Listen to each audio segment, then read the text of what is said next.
Now, back to Will and Dibby on 95.7 The Game. Welcome back. No Willard today here on 95.7 The Game. He's out for this week. It's Dan Dibley, FB Santangelo, Mark Randy with you here on Willard and Dibs all the way until 6 o'clock as we officially are past the MLB trade deadline. There still might be a couple of moves that trickle in over the next handful of minutes, but the trade deadline has officially expired, and there's a lot of news and moves that have come down the wire over the last 10 minutes or so. The biggest one and the most important one to the San Francisco Giants does not have to do with the Giants. It has to do with the Los Angeles Dodgers, who have acquired Jack Flaherty from the Detroit Tigers.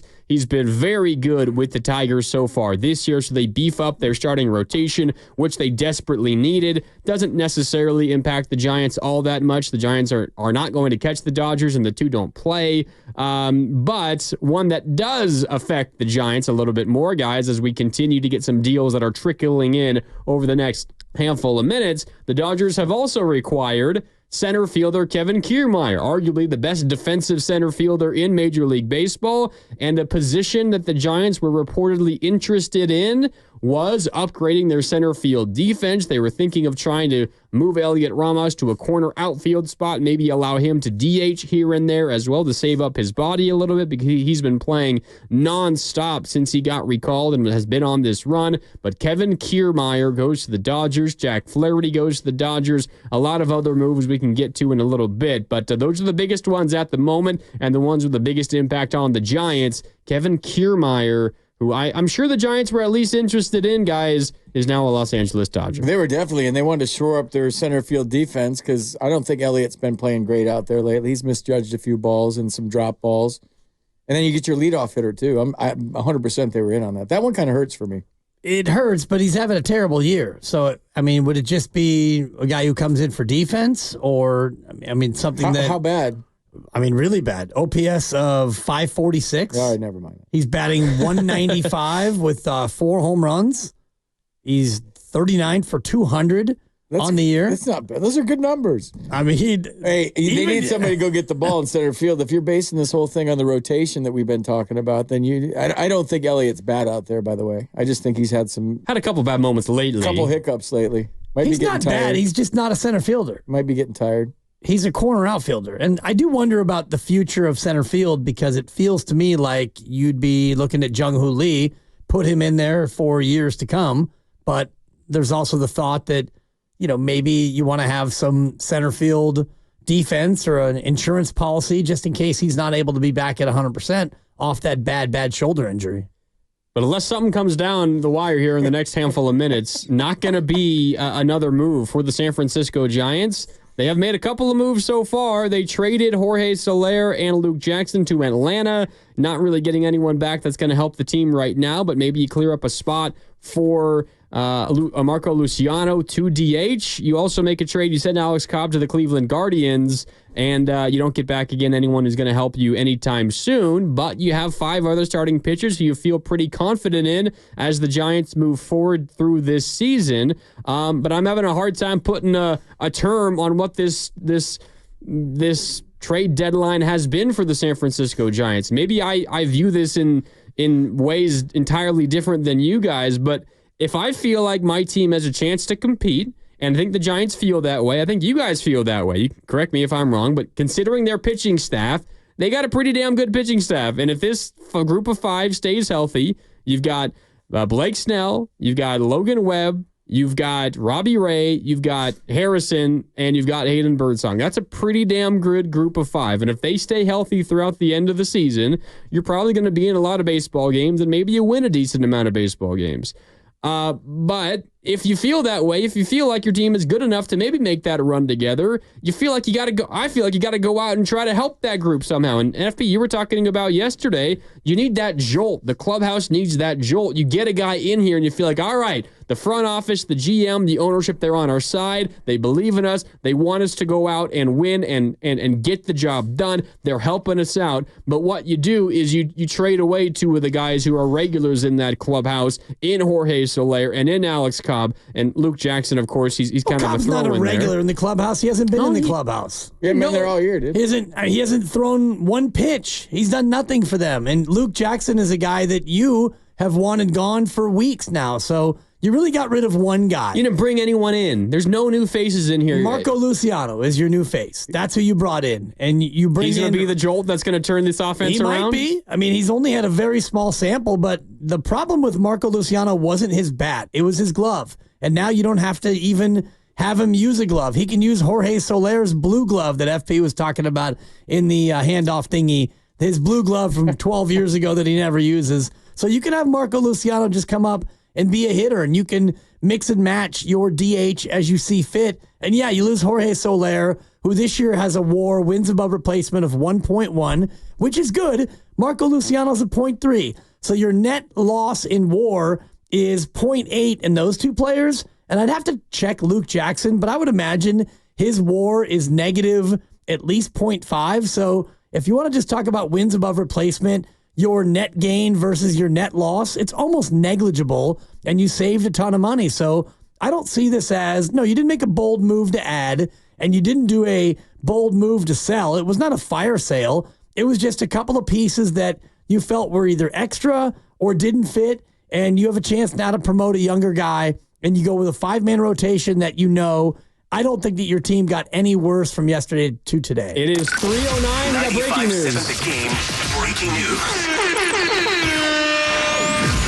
The Giants have made a deal at boy. the buzzer. They snuck one in. Farhan hits the buzzer beater. The San Francisco Giants are acquiring Mark Canha from the Detroit Tigers. According to a source familiar with the deal, this comes courtesy of by Robert Murray on Twitter. The San Francisco Giants are acquiring Mark Canha from the Detroit Tigers. If you are a Bay Area native, you probably know him best from when he was in Oakland A. He's been a Met. He's a Tiger this year. He is on his way to the San Francisco Giants. You can put him in the outfield. You could DH him. Decent bat, Mark Canha. He is the newest San Francisco Giant, according to Robert Murray. All right. Mark Canha. That's better than going with no replacement. So I don't know what the trade compensation will be. I would imagine that when you get Mark Canha, you're probably not sending one of your top 10 prospects. Maybe it's a top 20 prospect, or could be another smaller piece to it. I'm just seeing the report from, like you said, by Robert Murray on Twitter. I don't know who that reporter is. He is a guy from Fansided, so it comes from Fansided, and here it is now on MLB Network. Mark Canha, no known compensation going back the other way, but Mark Canha's a professional guy. He's a good outfielder, good defensive outfielder. Guy with a little bit of pop historically. 231 batting average this year, 7 home runs in 93 games. Never been a terribly great hitter for average. Let's see, his best season average-wise, he hit 273 in 2019 with the A's. Has hit double-digit home runs relatively often. That 2019 year was his best. He hit 26 bombs, drove in 58 runs that year while hitting 273. But he's not,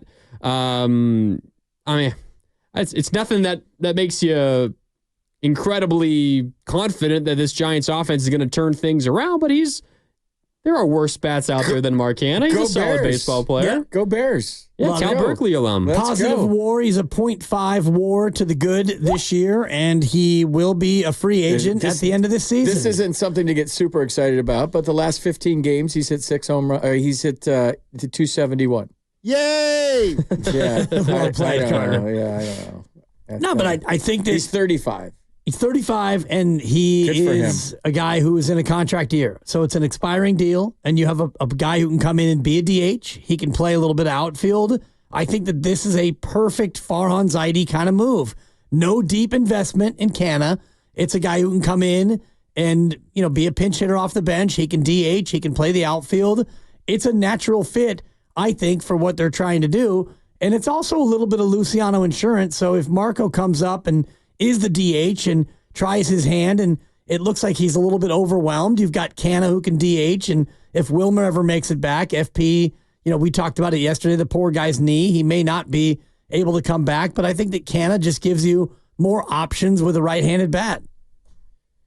So Giants go out and they acquire Mark Canha. I don't know what to say. They acquire Mark Canha. They trade away Jorge Soler. They trade away Luke Jackson. They trade away Alex Cobb. They get back Mark Canha. It's a bat that you can throw into, I don't know, maybe the 6th spot in the order when he does play.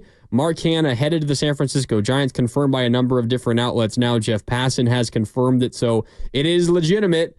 Mark Canha is the newest San Francisco Giant. He's really the only guy that they add to the trade deadline that is expected to be with the Major League club, maybe other than Tyler Matzik, a left-handed relief pitcher they got from the Braves, who is currently on the injured list with throwing elbow inflammation. You don't know if he's ever going to pitch. That's not the expectation, or that's not what the plan would be for the Giants in that move. The goal there was to get off of the money. The Braves take all that money. You do acquire Mark Canha. You got a couple of minor leaguers back for the trades you made earlier. So maybe it's a net minor positive in terms of minor league assets after you make this move, but this isn't one that's going to completely change the fortunes of this offense. The offense is still going to be led, guys, by, everyone else on this roster. The young guys, it's going to take Marco Luciano not looking overwhelmed, as you were talking about, Dibs. It's going to take Elliot Ramos continuing to perform at this level. Tyler Fitzgerald to continue playing well. He's not going to stay on an 8-home run in 10 games pace,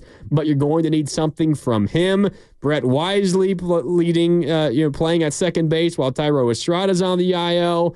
Mike Yastrzemski and Michael Conforto are still here. You didn't trade away any of your outfielders. You throw another outfielder into the mix now with Mark Canha. It just feels to me like all the moves at this trade deadline, and maybe an outside chance there's another one that trickles in a little bit later. I would be shocked. This seems to be it for the Giants.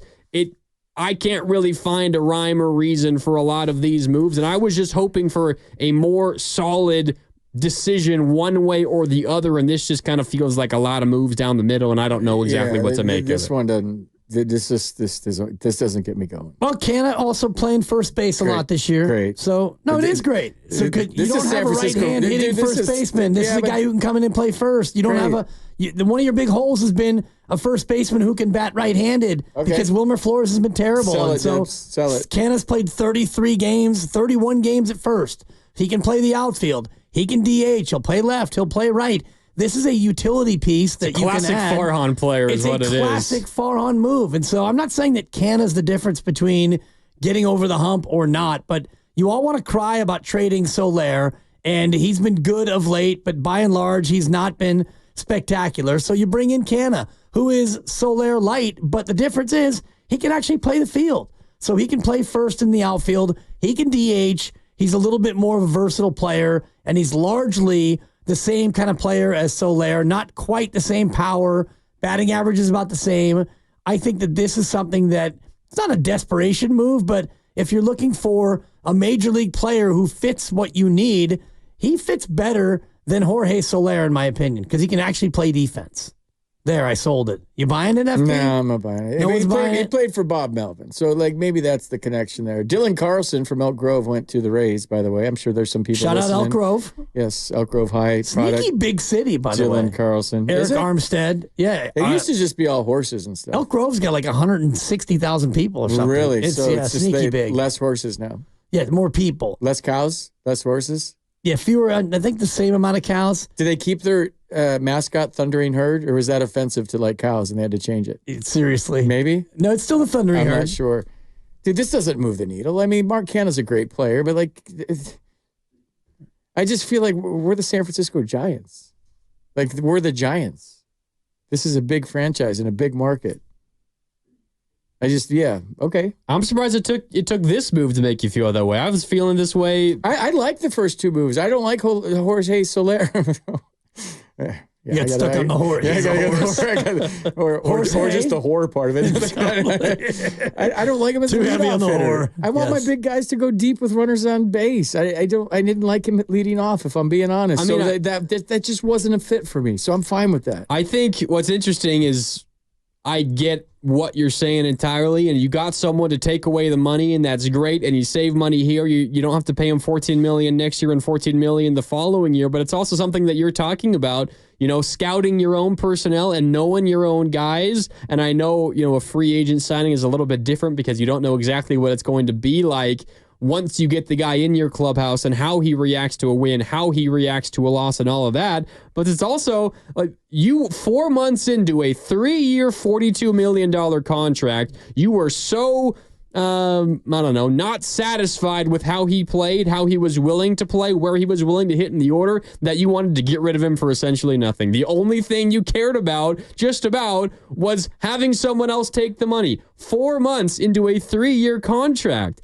And it's great. If it was a mistake, it was a mistake. So is he supposed to ride it out to the end? Or let's just not shy away from the fact that it turned out to be a massive mistake to sign him to a 3-year, $42 million deal. Mistakes are made, and but you can either ride it out to the end, or you can cut bait. And he wasn't willing to be a cleanup hitter. Then he's not living up to his part of the deal. So why do you want to keep a guy around for all that money that's not living up to the bargain? At some it's point, on the player, dude. Don't you feel like you have the conversation good money before, after bad is what you're doing if you keep him around? $42 million. Don't you talk to him and say, hey, would you be willing to hit cleanup for us, or 3, 4, 5, 6 for us this year? And he says, no, I want to hit leadoff.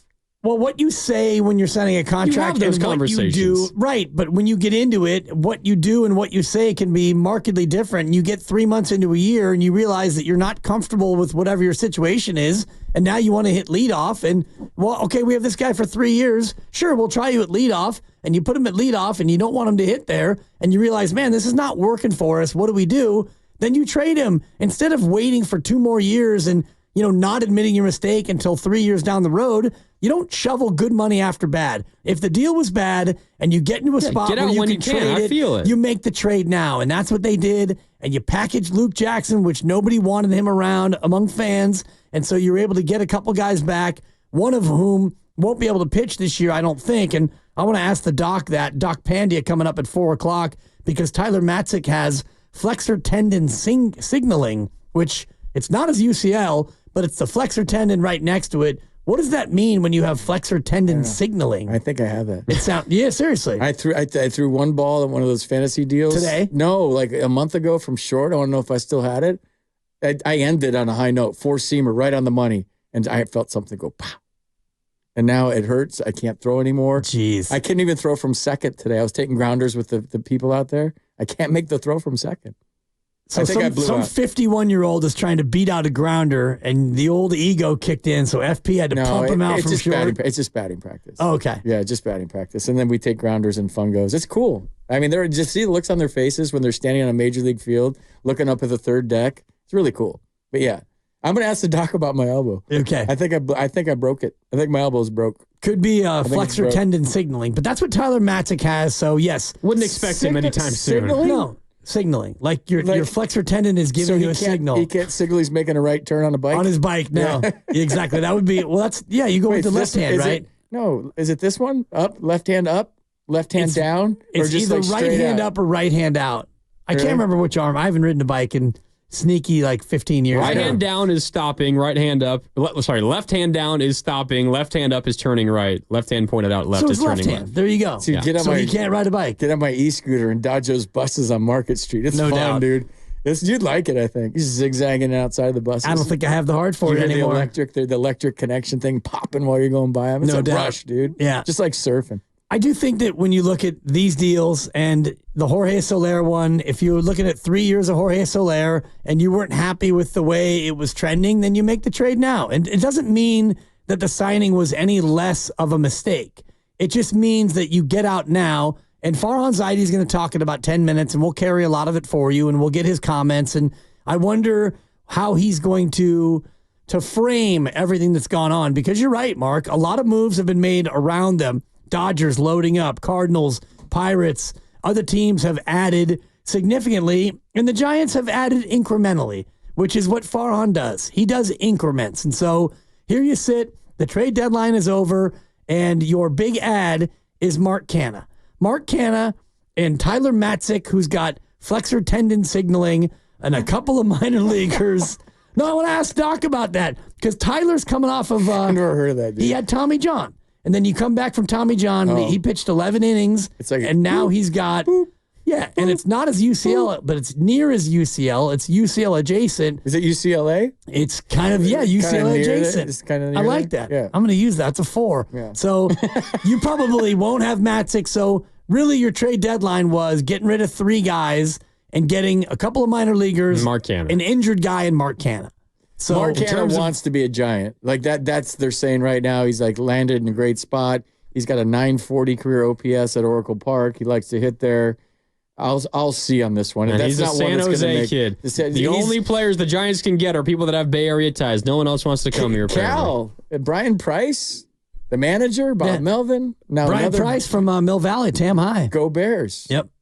Way more Bears than Marin Stanford. County. That's good. Yeah. So Mark Canha in, Jorge Soler, Luke Jackson, Alex Cobb out. The trade deadline expired 23 minutes ago. That's going to be all for the San Francisco Giants. Mark Canha is essentially the only addition to this roster. Giants fans, how does this make you feel? What's the direction of this franchise? Because it feels to me there isn't an easy answer to that question. This is a piece from an article that I read from Ken Rosenthal yesterday about the Tampa Bay Rays, who have essentially traded away, as they always do, a number of their best best players for prospects. The line here, they will never be accused of indecision. I feel like the Giants have been stuck in indecision over the Farhan Zaidi tenure, and I don't see it ending anytime soon. This is a frustrating trade deadline for me, FP. Austin Slater got traded to the Orioles. Good for him. Wow, so he's playing for a third team this year. And he gets to play for a winner. He goes to first. And gets a chance That's to cool. potentially win a division and I like have that. October baseball I once like again. that a lot. Except for we won't see him now in Cincinnati. The team is going to Cincinnati on Thursday, but that's good for him. Good for Austin Slater, even though he went to Stanford. How about this note as well about the trade deadline? This comes from Mark Feinsand. Or actually, where did it go? There was one. No top 100 MLB top 100 prospects were traded throughout the trade dedeadline today. Everyone holding on to their prospects. Even though there were a lot of big name guys that got traded, and we talk about the haul that the Tampa Bay the Toronto Blue Jays got for Yusei Kikuchi, the Houston Astros giving up 3 of their best prospects. None of them were top 100. Everybody is holding on to all their prospects, and maybe ultimately that's what led for the Giants to hold on to Blake Snell. No one blew them away with a crazy offer.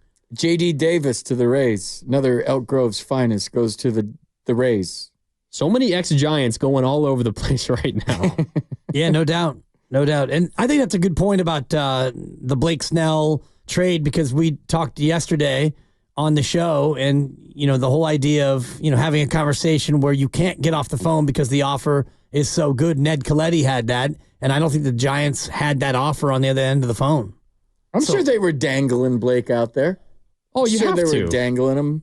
Just to see what the potential return would get. But if you don't get the return that you were hoping for, as you were just laying out, this Ned Coletti put it out, if there's an offer that makes you stay on the phone, then you consider it. But if the offer that comes across and Farhan immediately doesn't like it, you hang it up, then that deal is over and it's never going to work out. And maybe that's how it all happened. I know Farhan Zaidi is going to address the media here coming up in just a little bit, and we will eventually let you hear the vast majority of it, and we'll react to everything that he does say. As the trade deadline has come and gone, the San Francisco Giants don't just stand pat, but they trade away a couple of pieces. Jorge Soler, Luke Jackson, Alex Cobb. They get some minor leaguers. They get an injured relief pitcher who maybe doesn't pitch again this season. And they also just go out and make a trade for Mark Canha. We don't know what's being sent out from the Giants back to Detroit in return for Mark Canha. I would imagine it's nothing crazy in terms of a prospect haul. Mark Canha is a 35-year-old outfielder who's hitting .231 this year. Everybody listening and you guys here, raise your hand if you thought Farhan was just going to go ballistic and nuts and trade everybody on the trade deadline. No, that's not Farhan. We said yesterday they're probably not going to do anything, and you and I, Dibs, we're okay with that. It's micro deals. They checked the box at shortstop. That was their biggest need. So if all of a sudden your biggest need at the trade deadline is going out and getting a shortstop, and Tyler Fitzgerald has stepped up and took the bull by the horns, you check that box. There's your shortstop. They wanted defense in center field. I thought Kiermaier would be a big fit. I don't care if he's bad. Whatever he hits for you, he hits for you. It's sub 200. It's a 2-month window. He could catch fire. He could not. But at least he's going to run down every ball at Oracle Park. And then they acquired Robbie Ray. They acquired Blake Snell, the real Blake Snell. I thought Alex Cobb would be a nice fit, but now Hayden Birdsong's like an acquisition because you didn't see that coming. That's why I have faith that this team is going to make a push. I don't know where it's going to end up. I'm not confident enough in it to say they're going to be the playoffs. I told you. I don't have that confidence, but I have confidence that they're going to play better baseball based solely on their pitching staff, their starting five is pretty badass right now. We'll see. They kick things off post-trade deadline tonight at home against the Oakland A's as the Bay Bridge Series gets underway, the last iteration of the Bay Bridge Series, because this is the last time the Giants and A's will play while the A's are still in Oakland. All right, time for a break here on Willard and Dibs. It's FP, Dibs, and Grandy with you in for Mark Willard. The trade deadline has come and gone. Mark Canha is a Giant. That's just about it for the San Francisco Giants. We'll talk more about it on the other side as Willard and Dibs continues here on 95.7 The Game.